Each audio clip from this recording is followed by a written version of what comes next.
کردار تیرا کفر کے ہتھیار کی طرح محسوس ہوا پشت پہ ایک وار کی طرح روکھی سوکھی کھا کر ہم نے تجھ کو پالا تھا تو ٹوٹ پڑا ہم پر ہی اغیار کی طرح۔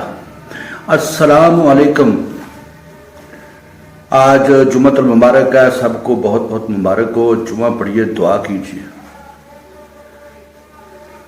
کل جو اس ملک کے ساتھ ایک ظلم و ستم ہوا وہ کسی نے دیکھا، محسوس کیا؟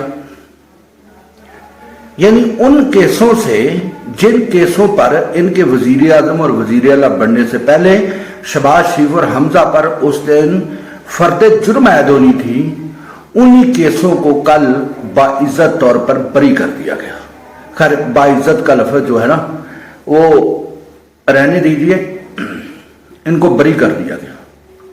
وہ کیس جو اپر شٹ تھے، یعنی بالکل مطلب ان پر اتنی جو ہماری ایجنسیاں ہیں انہوں نے اتنی محنت کی تھی، ایف آئی اے نے اتنے پروف اکٹھے کیے تھے، مطلب کہ آپ حساب لگائیں کہ آپ کا ایک نوکر ہے جو آپ سے 10,000 روپیہ تنخواہ لیتا ہے، اس کے اکاؤنٹ میں 10-20 کروڑ روپیہ آتا ہے اور پھر وہ گھوم پھر کا شریف خاندان کے اکاؤنٹوں میں چلا جاتا ہے۔ مطلب اس سے کیا اخذ ہوتا ہے؟ ان کیسوں کو بھی باعزت طور پر بری کر دیا گیا۔ میں نے پہلے بھی کہا کہ باعزت کا لفظ نکال دیں، یہ صرف ایک عدالتی زبان ہے، ان کو بری کر دیا گیا ہے۔ اس ملک کے ساتھ جو کھلواڑ ہو رہی ہے، جو مطلب سوچنے سمجھنے سے باہر ہے کہ ہماری جو عدلیہ ہے وہ ان چوروں اور لٹیروں اور ڈاکوں کے ساتھ جا کر کھڑی کیوں ہو جاتی ہے؟ کیوں؟ وہ بھی چور اور ڈاکو ہی ہیں۔ وہ کسی اور مسند پہ بیٹھ کر لوٹتے ہیں، یہ وہ انصاف کی کرسی پر بیٹھ کر لوٹتے ہیں۔ فرق ان میں کوئی نہیں ہے۔ وہ ان کے پشت پناہ ہیں، ان کو ریلیف فراہم کرنے والے ہیں، اور یہ لوٹ کر کچھ تھوڑا سا جیسے وہ کتے کے آگے ہڈی نہیں ڈالتے، ایسے ان کتوں کے آگے ہڈی ڈالتے ہیں۔ مطلب دنیا میں کوئی یہ کیا گزریا ملک ہوتا، دنیا میں کسی ایسا ملک جس کا نہ کوئی انصاف ہے نہ قانون ہے، خدا کی قسم وہاں بھی ایسا کبھی نہیں ہوتا جیسا اس ملک کے ساتھ ہو رہا ہے۔ ایک بندہ ہے، اس نے کہیں سے روٹی چرا لیا، آٹا چرا لیا، اپنے بچوں کو بھوکا مرتے ہوئے دیکھ کر اس نے چوری کیا، وہ تو جیل میں جائے گا۔ یعنی اربوں خربوں کے چور جو ہیں وہ باعزت طور پر بری ہوں گے۔ یہ ہے اس ملک کی عدالتوں کا نظام۔ ایک ہی بندے نے آواز اٹھائی اس کیس کے خلاف، اعظم سواتی صاحب ہے، سینیٹر ہے پی ٹی آئی کے، مجھے نہیں پتا، میں ذاتی طور پر نہیں جانتا اسے۔ اس نے آواز اٹھائی اور کل اسے اریسٹ کر لیا گیا۔ یعنی آپ بولو گے، آواز اٹھاؤ گے کسی ظلم کے خلاف، کسی زیادتی کے خلاف، تو آپ کو دھر لیا جائے گا اور آپ پر بے پناہ تشدد کیا جائے گا۔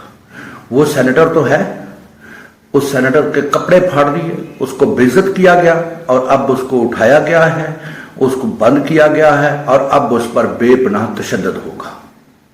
کر لو تشدد یار، اس پر تشدد کر لو، ذرا اعتراض حسن کو بھی پکڑو، اس پر بھی تشدد کر کے دکھاؤ مجھے، پھر دیکھو تمہارے ساتھ کیا ہوتا ہے۔ اس نے کہا ہے کہ یہ شریف خاندان کے کیس ایسے تھے جیسے ہتھیلی پر لکھے ہوتے ہیں، اور جنرل باجوہ نے انہیں ریلیف فراہم کیا۔ اب یقین مانیں، ہماری عدالتیں ہواؤں کا رخ دیکھتی ہیں، ہواؤں کا رخ دیکھتی ہے کہ ہوا کس طرف چل رہی ہے، اسی طرف پلٹ جاتی ہے۔ یہ بغیر، یہ جو طاقتور حلقے ہیں ان کے بغیر کوئی دنیا کا فیصلہ نہیں کرتے۔ اب ایک ایف آئی اے کا بندہ وہ ٹی وی انٹرویو دے رہا تھا، تو جس نے تحقیقات کی، جس نے سارا کچھ جو ہے نا ثبوت اکٹھے کیے، اس نے کہا کہ جس دن ان کے خلاف فرد جرم عائد ہونا تھا، صبح انہوں نے کہا اپنے نوکری پر نہیں آنا، صبح جو ہے نا وہ شہباز شریف اور حمزہ شہباز وزیر اعلیٰ بن رہا ہے اور شہباز شریف وزیر اعظم بن رہا ہے، اب کیس ہی ہم کو کلوز کرنا ہوں گے۔ کسی دنیا میں کسی بھی بنانا ریپبلک میں بھی ایسا کبھی نہیں ہوتا جیسا اس ملک کے ساتھ ہوتا ہے۔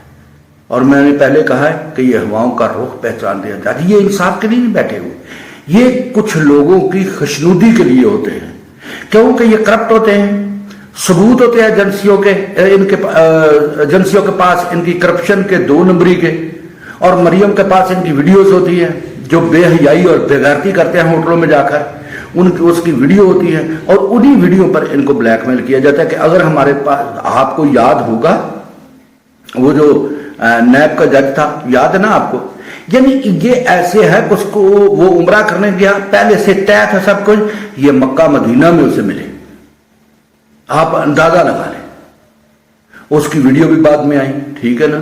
ایسے ہی ہیں یہ سب، کیونکہ ان کی کوئی لگام تو ہوتی نہیں، کوئی خاندانی کوئی ایسا پس منظر تو ہوتا نہیں، یہ وکیل ہوتے ہیں، 10-10 روپے 20-20 روپے وہ منشیوں کو دے کر، یا 20 روپے ایسے دینا، وہ 100 روپے ایسے دینا، وہ پرچیوں پہ وہ منشیوں کے پیسوں سے یہ بیچارے اپنا گھر چلاتے ہیں، پھر یہ ہماری بدقسمتی ہے کہ یہ جج بن جاتے ہیں، جج بنتے ہیں تو پھر یہ دیتے ہیں رگڑا قوم کو بھی اور انصاف کو بھی، کیونکہ انصاف تو یہاں ہے نہیں۔ میں آپ کو انصاف کی کہانیاں سناؤں، آپ حیران پریشان ہو جائے کہ دنیا میں انصاف اور دنیا میں کیسے کام کرتے ہیں، ججز کیسے کام کرتے ہیں، پولیس کیسے کام کرتی ہے، آپ حیران ہو جائیں۔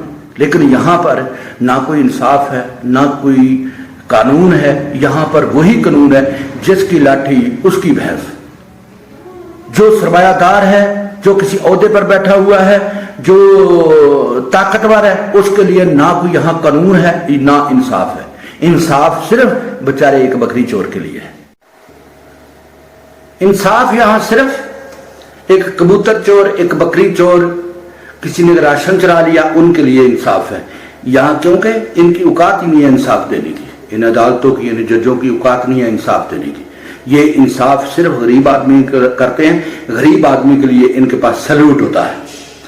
کل اسحاق ڈار شریفوں کے لیے ایک پناہ ڈھونڈنے کے لیے امریکہ پہنچے، آپ یقین مانو اس دورے کا مقصد صرف اور صرف نواز شریف کے لیے نئی پناہ گاہ ڈھونڈنی ہے۔ وہ امریکہ پہنچے اور وہاں پر جو بےزتی ہوئی، او ہو، اس کی ویڈیو بھی ہے، آڈیو بھی ہے، بڑی تصویریں بھی ہیں، ایئرپورٹ پر ہی لوگوں نے دبوچ لیا، چور چور چور کے نعرے، اور آپ دیکھیں یہ جو شریفوں کے جو سپورٹر ہیں، ایسے لگتا ہے جو سور نہیں ہوتے، گردنیں نہیں پھرتی، ایسے سور کی طرح جو ہے نا ان لوگوں کی طرف نا بھاگ بھاگ کر جا رہے تھے۔ تم ان ملکوں میں کچھ نہیں کر سکتے، وہاں پر انصاف ہے، وہاں پر جمہوریت ہے، تم صرف یہاں بکواس کر سکتے ہو، یہاں لوگوں کو تشدد کا نشانہ بنا سکتے ہو، جیسے عازم سواتی کو بنا رہے ہو۔ ہم خوب اور انتہائی خوب مذمت کرتے ہیں، انتہائی شدید مذمت کرتے ہیں جو عازم سواتی کے ساتھ کل ہوا۔ انشاءاللہ نیکسٹ ویڈیو میں پھر ملاقات ہوگی، تب تک کے لیے اجازت دیجیے، اپنا دوستوں اور رشتہ داروں کا خیال رکھیے، اور پلیز اپنے چینل کا بھی سبسکرائب کیجیے، بیل آئیکن کو ضرور دبائیے۔ اللہ حافظ، السلام علیکم۔